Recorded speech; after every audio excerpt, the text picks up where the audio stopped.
JIT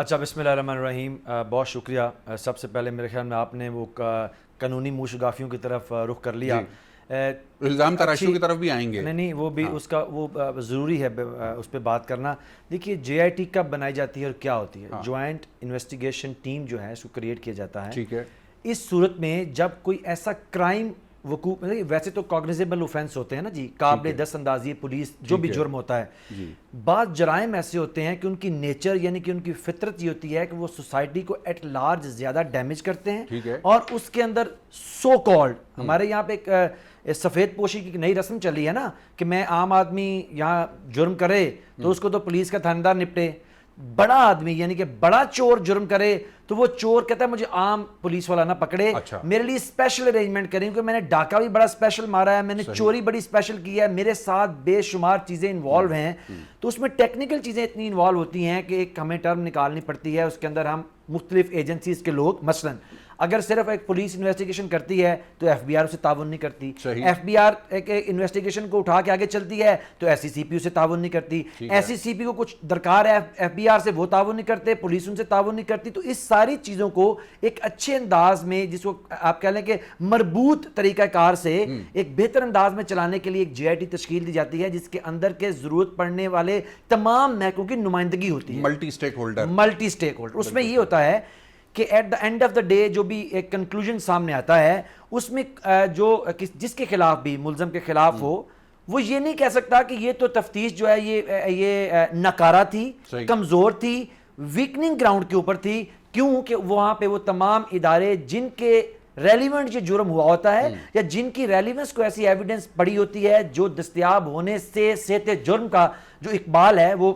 بالکل strong ہوتا ہے، اس لیے ہم جے آئی ٹی بناتے ہیں. اس لیے پاکستان کے اندر بڑے بڑے جو مجرمان ہیں، دیکھیے ایک بات میں آپ کو بڑی ٹیکنیکل بات، ڈبل شاہ نے ایک جرم کیا جو 9C ہے، 9 سب سیکشن سی جو ہے نیب کا نیشنل اکاؤنٹیبلٹی جو آرڈیننس ہے ہمارا، اس کے تحت ٹرائل ہوئے ڈبل شاہ. پاکستان کے اندر جو نوسر بازی کے اس قسم کے کبھی جرم کے وہ سرخیل تھے، وہاں جے آئی ٹی نہیں بنتی کیونکہ وہ عام آدمی ہے. اسی جو شک کے تحت نواز شریف ٹرائل ہوتے ہیں تو جے آئی ٹی بنتی ہے. تو اس سے آپ سمجھ لیجئے کہ جے آئی ٹی پاکستان کے اشرافیہ خاندان سے بلونگ کرنے والے یا ان کے بہاف پہ کام کرنے والے کسی ایسے مشتبہ اللیجڈ کرمنل کے لیے بنائی جاتی ہے. اس کو ہم آسان لفظوں میں کہتے ہیں کہ ہائی پروفائل کیسز میں ملٹی اسٹیک ہولڈر انویسٹیگیشن اور انٹیروگیشن کے لیے ملٹیپل جو تحقیقاتی ادارے ہیں سب کو اکٹھا کر دیتے ہیں ایک جگہ پہ 5 6 7 اور وہ مل کے اس کو چلاتے ہیں. ٹھیک ہو گیا. اب اس میں ایک چیز میں آپ کو کہوں جیسے آپ نے اپنے انٹرو کے اندر بھی کہا، دیکھیے ایک چیز جس کا فسانے میں ذکر نہیں ہے وہ پورے فسانے میں اٹھائی جا رہی ہے. ایک چیز جو ہے وہ اس ساری چیز میں کامن آپ کو نظر آئے گی. ابھی آپ پروگرام کنڈکٹ کریں گے، آپ اچھے صحافی ہیں، آپ کی جو تجزیہ کرنے کی حص ہے نا وہ مجھ سے بدرجہ بہتر ہے اور باقی دوستوں سے شاید نہ ہو، میں تو اپنے سمجھتا ہوں مجھ سے بدرجہ بہتر. آپ دیکھیں گے کہ عزیر بلوچ کی ایفیلیشن پیپلز پارٹی کے ساتھ ڈینائی کوئی نہیں کر رہا. اچھا یہ تو ابھی پوچھ لیتے ہیں. نواب صاحب ہمارے ساتھ موجود ہیں. نواب صاحب السلام علیکم. جناب نواب یوسف تالپور صاحب سینئر رہنما پاکستان پیپلز پارٹی ہمارے ساتھ موجود ہیں. نواب صاحب کیسے مزاج ہیں آپ کے؟ میرے مزاج ٹھیک ہے. یہ جو میری اسکرین ہے اس پہ میں کسی کو دیکھ نہیں سکتا ہوں. اچھا جی بالکل، آپ کے پاس ویڈیو نہیں آ رہا ہوگا ہمارا، ہم آپ کو دیکھ سکتے ہیں اور سن بھی سکتے ہیں. نواب صاحب پہلا جو سوال ہے وہ یہ ہے کہ ایک صاحب ہیں جن کا نام ہے عزیر جان بلوچ، جن سے متعلق جے آئی ٹی گزشتہ 2 روز سے خبروں میں آ رہی ہے بہت زیادہ. عزیر جان بلوچ صاحب کا پیپلز پارٹی سے تعلق ہے یا نہیں ہے، یا ماضی میں تھا اور اب نہیں ہے؟ اس حوالے سے سب سے پہلے وضاحت فرمائیے گا. نہیں سیدھی سی بات ہے. یہ جی آئی ٹی کس نے بنائی؟ یہ جی آئی ٹی سندھ گورنمنٹ نے بنائی. ٹھیک ہے. اور جو رپورٹ ہے وہ جی آئی سندھ گورنمنٹ کے پاس ہے. صحیح. یہ جی آئی ٹی کی رپورٹ عدالت میں بھی پیش ہوئی. ٹھیک ہے. اور اس کے بعد ایک جھوٹی جی آئی ٹی کی رپورٹ لا کے پارلیمنٹ کے اندر کھڑا کر کے اور وہاں دکھانا کیا مقصد تھا. سیدھا سا مقصد تھا. مقصد یہ تھا کہ آج کل جو پوچھ رہے ہیں کہ چینی کی قیمت کہاں چلی گئی، آپ نے جو کمیشن بنائی تھی اس کی رپورٹ آئی، اس کا کیا ہوا؟ آٹے کی قیمت کہاں چلی گئی، اس کا کیا ہوا؟ پیٹرول آپ نے جب کم کیا تو لوگوں نے اسٹور کیا، اس کا آپ نے کیا کیا؟ اور اس کے بعد جب مہنگا ہوا تو آج ہر ایک لے لیتا ہے. ٹھیک ہے. ٹوٹل چیزوں کو ڈالنے کے لیے ان لوگوں نے یہ ایک چیز اٹھا لی, اور یہ سیدھی سی بات ہے, پہلے بھی عدالت میں ہے, اگر کسی کو بھی کوئی اس میں چیز جانی ہے تو چلا جائے عدالت میں. پروڈیوسر صاحب, نواب صاحب کی آڈیو کو اگر بڑھا سکتے ہیں تو بڑھا دیجئے تھوڑا سا. جو پریس کانفرنس کی جس میں ٹوٹلی وہ جھوٹ بولا, اور اس کے بعد اسی نے بھی کہا ہے ٹھیک ہے کہ چلے جائے, ہم اپیل کرتے ہیں چیف جسٹس کو, بھائی چلے جاؤ, نہیں تم اپیل کرنے کی کیا بات ہے, تو موٹو کی کیا بات ہے, تم چلے جاؤ. ٹھیک ہے. پانی کا پانی دودھ کا جائے گا. اگر آپ نہیں جائیں گے اور یہ باتیں کریں گے تو پھر تو یہ گفتگو چلتی رہے گی. اور معذرت کے ساتھ میڈیا کو بھی ایک مزہ آ گیا ہے کہ انہوں نے جی ٹی وی اپنے جی آئی ٹی کی جو رپورٹ اٹھائی ہے وہ تقریباً کوئی 8-10 سال پرانی اٹھائی ہے. ٹھیک ہے, ٹھیک ہے. نواب صاحب, میں آپ کی طرف دوبارہ آتا ہوں, تھوڑا سا مجھے دشواری ہو رہی ہے آواز سننے میں. آپ کی ریحان ہاشمی صاحب رہنما ہیں, senior M Q M Pakistan کے, مواصلاتی رابطے پر ہمارے ساتھ موجود ہیں. ریحان صاحب السلام علیکم. وعلیکم السلام. ریحان ہاشمی صاحب, بہت شکریہ, قیمتی وقت دیا آپ نے ہمارے ناظرین کے لیے. کل بھی ہماری کوشش تھی کہ آپ کو پروگرام کا حصہ بنایا جائے, لیکن شاید کوارڈینیشن نہیں ہو سکی بر وقت. سوال یہ ہے کہ 3 جے آئی ٹیز ہیں جو اس وقت خبر بنی ہوئی ہے 2 روز سے. اس میں ایک نثار مورائی صاحب سے متعلق ہے, ایک عزیر بلوچ صاحب سے متعلق ہے, اور ایک بلدیہ ٹاؤن میں جو سانحہ ہوا جس میں 259 افراد جل کر جاں بحق ہوئے, اس کے حوالے سے ہے. اس میں کیونکہ ایم کیو ایم بھی ایک اسٹیک ہولڈر ہے سارے معاملے کی, اور کراچی کا جو مینڈیٹ رہا ہے ایم کیو ایم کے پاس روایتی طور پر, یہ تینوں ہی شخصیات کراچی سے متعلق ہیں, تو اس لیے بہت اہم بن جاتے ہیں کچھ سوالات. سب سے پہلے تو عزیر بلوچ صاحب کے حوالے سے ہم بات کر رہے ہیں. عزیر بلوچ صاحب, آپ کی معلومات کے مطابق پاکستان پیپلز پارٹی سے ان کا کبھی کوئی تعلق رہا ہے, یا یہ کوئی علیحدہ انڈیپینڈنٹ انڈیویجول اینٹی کے طور پہ دیکھا آپ نے ان کو؟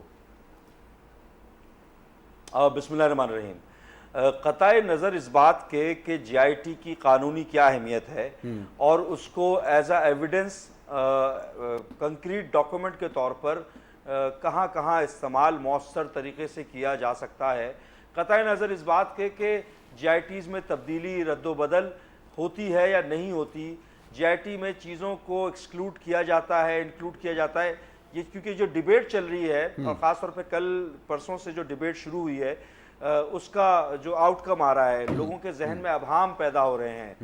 ان تمام چیزوں کے قطع نظر یہ بات واضح رہے کہ کراچی میں مختلف اوقات میں مختلف انداز میں رول کرنے کا, ڈومینیٹ کرنے کا ایک انداز فکر پریویل کرتا رہا, اور جن لوگوں کی نام لیے ابھی آپ نے, ان کو ہمیں یاد ہے کہ دہائی کی بات بھی نہیں ہوگی کہ ان کو گلوریفائی کیا جاتا رہا تھا. اچھا. اور کچھ ایسے عناصر جن کا تعلق پیپلز پارٹی کے دوستوں سے ہے, میں کیونکہ پارٹی کو اس میں اسٹیک ہولڈر نہیں سمجھتا, کیونکہ کوئی بھی فیل اگر کوئی کر رہا ہے تو یقینی طور پہ کوئی بھی پولیٹیکل پارٹی کسی بھی کرمنل یا ٹیررزم کی ایکٹیویٹی کو فروغ نہیں دیتی. صحیح.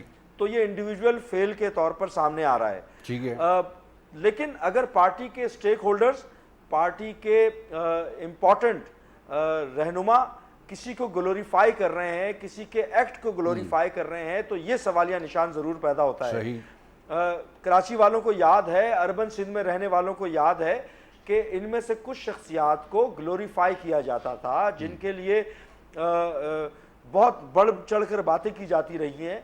مگر یہ پیپلز پارٹی کا اب کام ہے کہ پیپلز پارٹی واضح طور پر ایک لائن, خط تنسیق کو ڈیفائن کرے, ایک لائن واضح کرے, جس طرح تمام پولیٹیکل پارٹیز کو چاہیے. اور جو 3 جی آئی ٹیز ہو رہی ہیں, اول تو یہ ڈیبیٹ کے اوپر جانی ہی نہیں چاہیے تھی. ہمارا جو نظام عدل ہے اس کو اتنا مستحکم کر دینا چاہیے تھا کہ جو بھی قصوروار ہے ٹیررزم میں, اینٹی اسٹیٹ ایکٹیویٹی میں, اور بے گناہ نہتے سویلینز کو ٹیررائز کرنے میں یا قتل کرنے میں ملوث ہے, اس کے خلاف قانونی کارروائی جلد از جلد ہونی چاہیے تھی. صحیح کہا آپ نے. گفتگو کے سلسلے کو آگے جاری رکھیں گے ہم ایک مختصر وقفے کے بعد.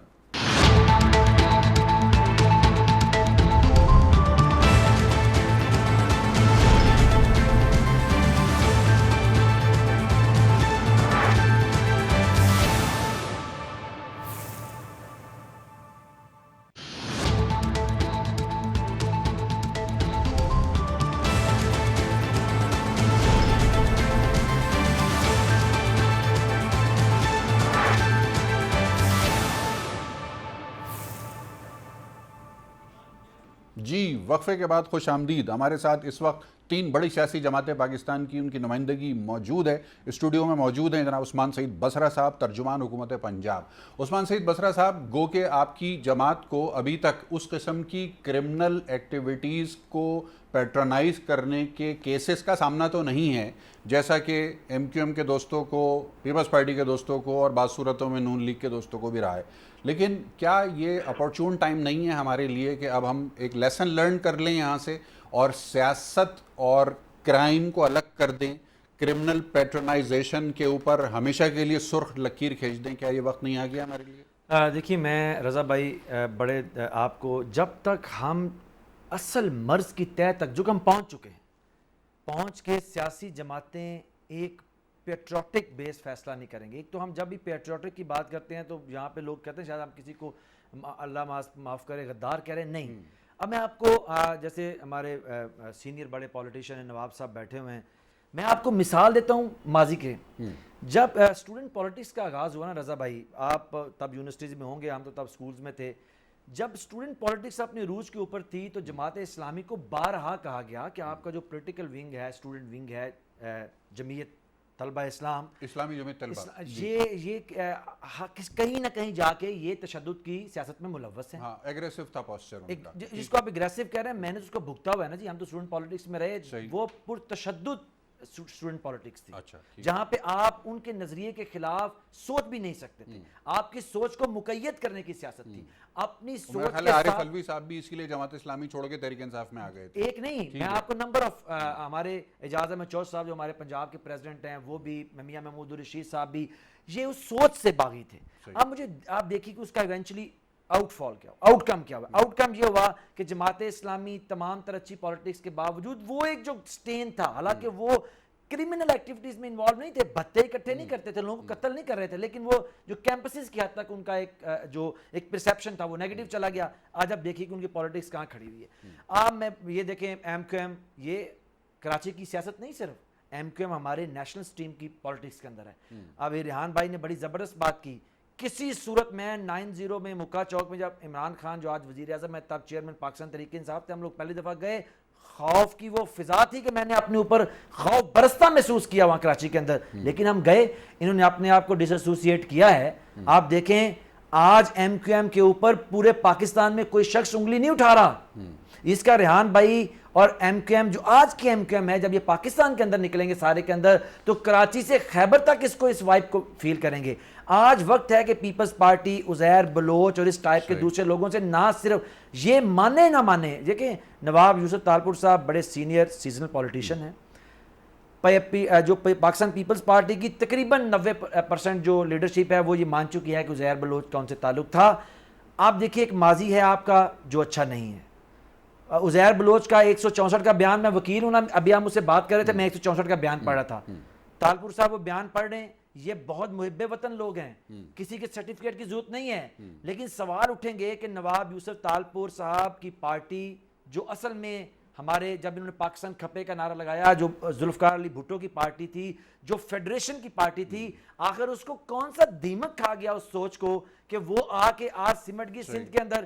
وجہ اس کی یہ ہے کہ جب تک ہم اپنے کرمنل ونگز جو ہماری پارٹیز کے ساتھ جڑے ہیں, اور جس سے الحمدللہ پاکستان تحریک انصاف, اس پہ کوئی سٹین نہیں اس طرح کا, اب ہمیں صاف ستھری پالیٹکس کرنی ہوگی, اس قسم کے لوگوں سے جان چھڑانی ہوگی. نواب صاحب سے لیتے ہیں اس کے اوپر ایک لاسٹ سر, دیکھیے عزیر بلوچ ہو, فلانا لولا ہو, فلانا لنگڑا ہو, یا کوئی شخص ہو, ان لوگوں کا سیاست میں یا سیاست کی چھتری کے نیچے قطعاً وجود کو برداشت نہیں کرنا چاہیے. اور اس کے اوپر مجھے بھی, ریحان بھائی کو بھی, اور نواب صاحب کو بھی اس کے اوپر کنسنسس ہمارا ہونا چاہیے. جی نواب صاحب, گزارش آپ کی خدمت میں ہم لے کے آ رہے ہیں اور درخواست ہے ہماری کہ کنسنسس ڈیولپ کیا جائے پاکستان کی تمام سیاسی جماعتوں کی جانب سے کہ کرمنل ایلیمنٹس کو کسی بھی صورت میں پیٹرنائزیشن نہیں کی جائے گی, ماضی میں اگر ہوتی بھی رہی ہے تو.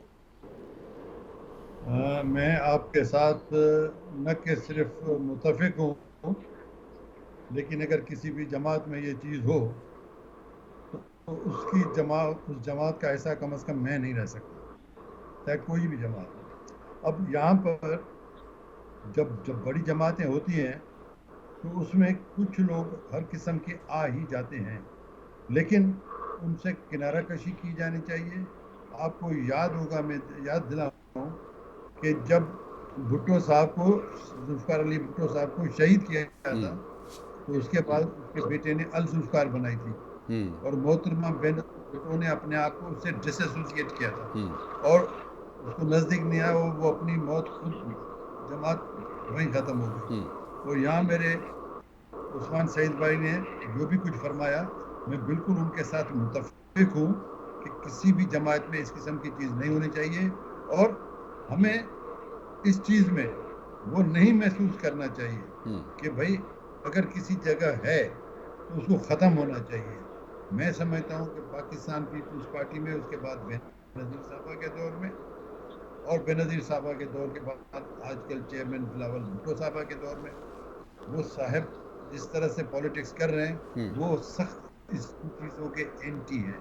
آپ نہیں سنیں گے چیئرمین بلاول بھٹو نے جب سے ٹیک اوور کیا ہے کہ کوئی بھی الزام بھی لگاؤ, صحیح تو میں نہیں کہوں گا کوئی الزام, لیکن غلط الزام بھی لگاؤ.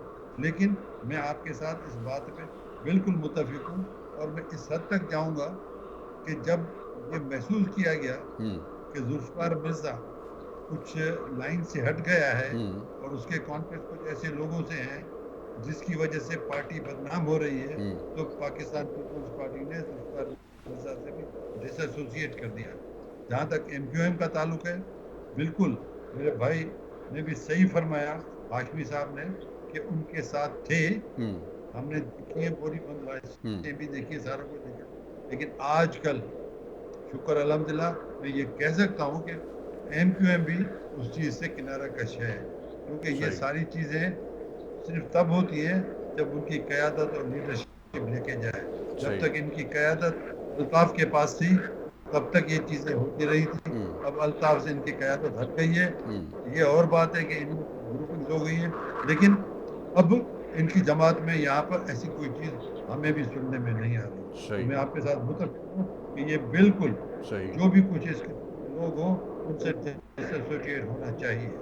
ٹھیک ہے. ریحان ہاشمی صاحب ہمارے ساتھ موجود ہیں, ایم کیو ایم کے رہنما ہیں اور کراچی ڈسٹرکٹ سینٹرل کے چیئرمین بھی ہیں, بلدیاتی سیٹ اپ وہاں کا چلاتے ہیں. یاد رہے کہ کراچی ڈسٹرکٹ سینٹرل بحیثیت ضلع پاکستان کا آبادی کا شاید سب سے گنجان آباد اور سب سے بڑا ضلع بھی سمجھا جاتا ہے, اور اس وقت کراچی میں بارشوں کا بھی معاملہ ہے. بلدیاتی امور اور مسائل کے حوالے سے بھی میں ریحان صاحب کی موجودگی کا فائدہ اٹھاتے ہوئے ان سے یقیناً کچھ فیڈ بیک لینا چاہوں گا. لیکن ریحان ہاشمی صاحب, 22 اگست 2016 ایک واٹر شیڈ مومنٹ تھا آپ کی جماعت کے لیے اس وقت کہ جب پاکستان کی تاریخ میں شاید پہلی مرتبہ کسی سیاسی جماعت کے کارکنان اور رہنماؤں نے اپنے آپ کو ڈس ایسوسیٹ کیا اپنی ہی جماعت کے لیڈر کے ساتھ اور اپنی ہی جماعت کے فاؤنڈر کے ساتھ. یقینی طور پر وہ ایک مشکل مرحلہ تھا, اور اس کے شیڈوز نے کافی دور تک آپ لوگوں کو ہانٹ بھی کیا ہے.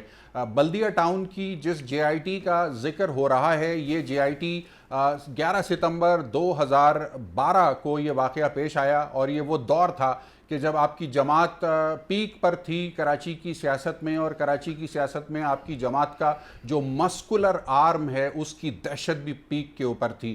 کس طرح سے دیکھتے ہیں آپ اب اپنے آپ کو, جب پیچھے مڑ کر آپ دیکھتے ہیں 2012 کے ان واقعات اور خاص طور پر اس سانحے کے ساتھ کہ جو بلدیہ فیکٹری کا تھا, تو کیا محسوس کرتے ہیں؟ دیکھیں رضا صاحب, جب ہم پیچھے مڑ کر دیکھتے ہیں تو ہمیں قصبہ علی گڑھ کا واقعہ بھی یاد آتا ہے, ہمیں سانحہ پکا قلعہ بھی یاد آتا ہے, ہمیں بیوہ کوارٹر پہ حملہ بھی دکھائی دیتا ہے, ہمیں سوراب گوٹ پر لوگوں کو مرنا بھی دکھائی دیتا ہے, ہمیں 10 نمبر کی چورنگی لیاقت آباد کے اوپر شہدائے اردو کی لاشیں بھی نظر آتی ہیں, ہمیں زبان بولنے والے لوگوں ان کی لاشیں نظر آتی ہیں, کاؤنٹر فائرنگ نظر آتی ہے 12 مئی کی, ہمیں ان میتوں کی یاد آتی ہے. تو وہ ایک بھیانک تکلیف دہ صورتحال سے کراچی کے لوگ گزرے, اور ہم کیونکہ اسٹیک ہولڈر اپنے آپ کو کلیم کرتے رہے, کراچی کے لوگ ہمیں مینڈیٹ دیتے رہے, تو ہماری کریڈیبلٹی بھی افیکٹڈ ہوتی رہی اس طرح کی لا لیسنس کی وجہ سے.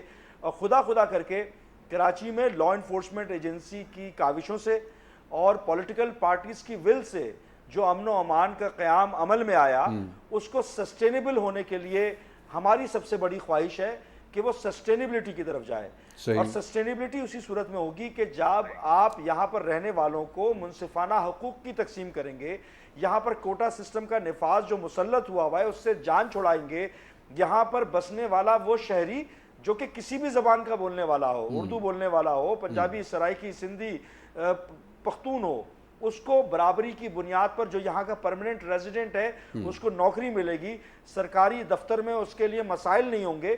تو حقوق کی منصفانہ تقسیم چاہے وہ پانی, بجلی یا نوکری کی صورت میں ہو, تو بھیانک ماضی ہم نے دیکھا اور تابناک مستقبل کے لیے ہم کاوشیں کر رہے ہیں. تابناک مستقبل کے لیے آپ کاوشیں کر رہے ہیں. گفتگو کے سلسلے کو آگے بڑھائیں گے ہم ایک مختصر وقفے کے بعد.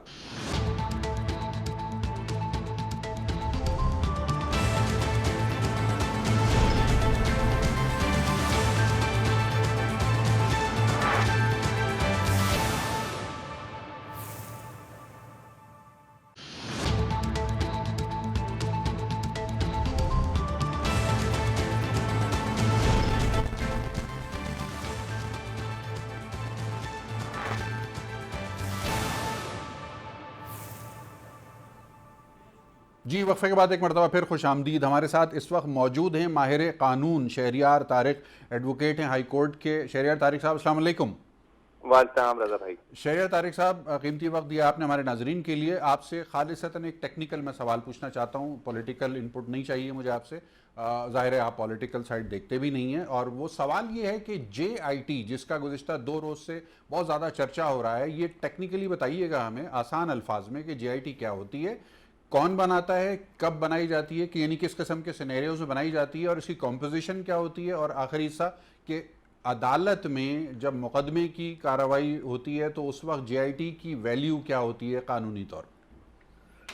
اچھا, جے آئی ٹی بیسیکلی اسٹینڈ کرتا ہے جوائنٹ انویسٹیگیشن ٹیم کو. یہ joint investigation team federal government بھی بنا سکتی ہے, پروونشل گورنمنٹ بھی بنا سکتی ہے, اور عدالت عالیہ کے حکم سے بھی بنتی ہے. عدالت عالیہ کے حکم کا مطلب یہ کہ جو ہمارے چیف جسٹس صاحبان ہیں ان کے حکم سے یہ کانسٹیٹیوٹ ہوتی ہے. اور یہ کانسٹیٹیوٹ, یہ کمپوزٹ, یہ ان تمام لوگوں کا ایک گروپ ہوتا ہے جو اس پرٹیکولر سبجیکٹ کے اندر اپنی ایکسپرٹیز رکھتے ہیں. ٹھیک ہے. ان کو ایک ڈومین دی جاتی ہے کہ آپ نے اس پرٹیکولر میٹر کو پروبن کرنا ہے, جس کے اوپر وہ پروبن کرتے ہیں اور اس کے بعد اپنی ایک اوپینین فارمولیٹ کرتے ہیں. ٹھیک ہے. اپنی اوپینین فارمولیٹ کرنے کے بعد وہ فیڈرل گورنمنٹ, پروونشل گورنمنٹ یا عدالت عالیہ کو اپنی ریکمنڈیشن فارورڈ کرتے ہیں. ٹھیک ہے. اس ریکمنڈیشن کے اوپر عدالت یا آپ کی پروونشل گورنمنٹ یا فیڈرل گورنمنٹ فردر پھر نیسیسری ایکشن لیتی ہے. اب اس کے اندر 2 سینیریوز ہوتے ہیں. ایک سینیریو یہ کہ اگر وہ اپ ٹو دا مارک نہ ہو تو اس پہ دوبارہ جے آئی ٹی کانسٹیٹیوٹ ہو جاتی ہے, ایک اوپینین فارم ہو جاتی ہے, جس کی زندہ مثال آپ کا ماڈل ٹاؤن والے ایشو کے اندر ایک جے آئی ٹی بنی پھر دوسری جے آئی ٹی بن گئی. اور اگر وہ J I T up to the mark ہو اور اس کی recommendation up to the mark ہو اور کنونسنگ ہو تو اس جے آئی ٹی کی ریکمنڈیشن کے اوپر فردر ایکشن لیا جاتا ہے. اس میں مختلف اوقاف میں ہمارے لوگوں کے نام پی سی ایل میں ڈالے گئے یا ایف آئی آر جو ہوتی ہے وہ اس کے اوپر آگے چاک آؤٹ ہوتی ہے. ٹھیک ہے. اب ایک رائے دیکھی جاتی ہے کہ جی آئی ٹی آ گئی, اور جے آئی ٹی کا مطلب یہ ہے کہ جی کے منوہن اس کو تسلیم کرتے ہوئے بندے کو سزا یا جزا عدالت یہ تاثر ہوتا ہے. جی بالکل, یہ تاثر دیا جاتا ہے. ایسی چیز ان ریالٹی جو ہے وہ بالکل ٹوٹلی ڈفرینٹ ہوتی ہے. اچھا. کیونکہ جب ایف آئی آر چاک ہو جاتی ہے تو جے آئی ٹی بیسیکلی ایک ایویڈنس کے طور کے اوپر اس ایف آئی آر کا حصہ بن جاتی ہے. ٹھیک ہے.